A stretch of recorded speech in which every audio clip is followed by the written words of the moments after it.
Assalamualaikum warahmatullahi wabarakatuh. Perkenalkan, nama saya Haifa Mohana dengan nomor mahasiswa 2241027. Di sini saya akan mempresentasikan tugas ekonomi internasional mengenai strategi Korea Selatan dalam menghadapi ekonomi internasional.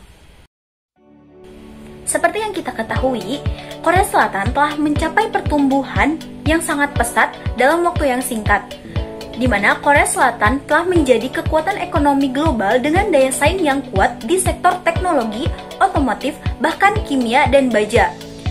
Selain itu, industri konten budaya seperti K-pop, game, dan webtoon juga berkontribusi signifikan terhadap ekonomi dan popularitas budaya Korea.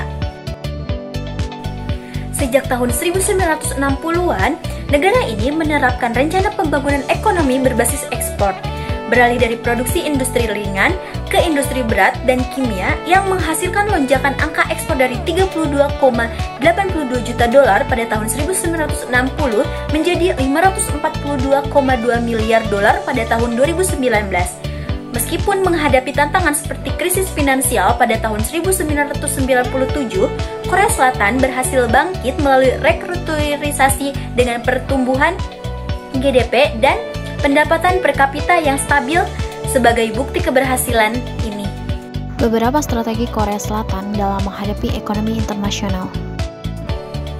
Yang pertama yaitu ekonomi berbasis ekspor, di mana Korea Selatan menerapkan model pertumbuhan ekonomi yang berfokus pada ekspor, dengan pemerintahan yang mendorong perusahaan untuk menembus pasar global. Sektor-sektor utama seperti teknologi, misalnya semikonduktor, otomotif, seperti mobil Hyundai dan Kia, dan elektronik seperti produk Samsung ini menjadi fokus utama mereka karena memiliki daya saing yang kuat di pasar global.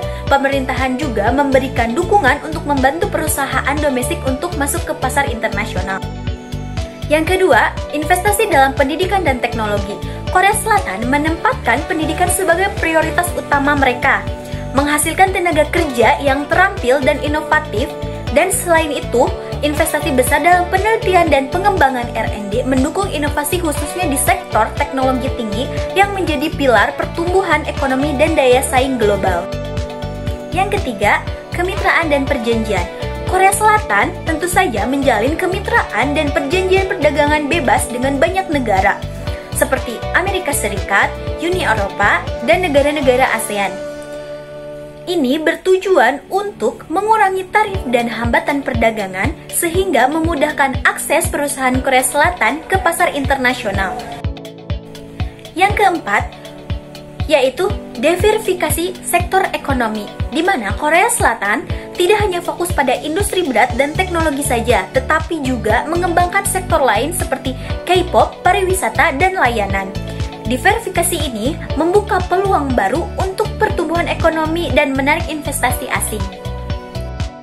Yang kelima, responsif terhadap perubahan global. Korea Selatan mampu beradaptasi dengan perubahan dalam perekonomian global seperti digitalisasi dan keberlanjutan dengan berinvestasi dalam teknologi ramah lingkungan dan solusi digital. Ini membantu tetap kompetitif di pasar internasional. Yang keenam, mendorong inovasi dan startup. Pemerintah Korea Selatan mendukung ekosistem startup dengan menyediakan pendanaan, infrastruktur, dan kebijakan yang memfasilitasi inovasi, sehingga menciptakan lingkungan yang baik untuk pertumbuhan perusahaan baru yang kompetitif di pasar global. Dan yang terakhir yaitu keterlibatan dalam organisasi internasional. Tentu saja Korea Selatan juga aktif terlibat dalam organisasi internasional seperti OECD, WTO, dan G20 yang memungkinkan negara ini berpartisipasi dalam pengaturan ekonomi global dan mempengaruhi kebijakan internasional. Dengan strategi-strategi ini, Korea Selatan berhasil membangun ekonomi yang tangguh dan kompetitif di tingkat global, serta mampu menghadapi tantangan dan peluang dalam perekonomian internasional. Sekian dari saya. Wassalamualaikum warahmatullahi wabarakatuh.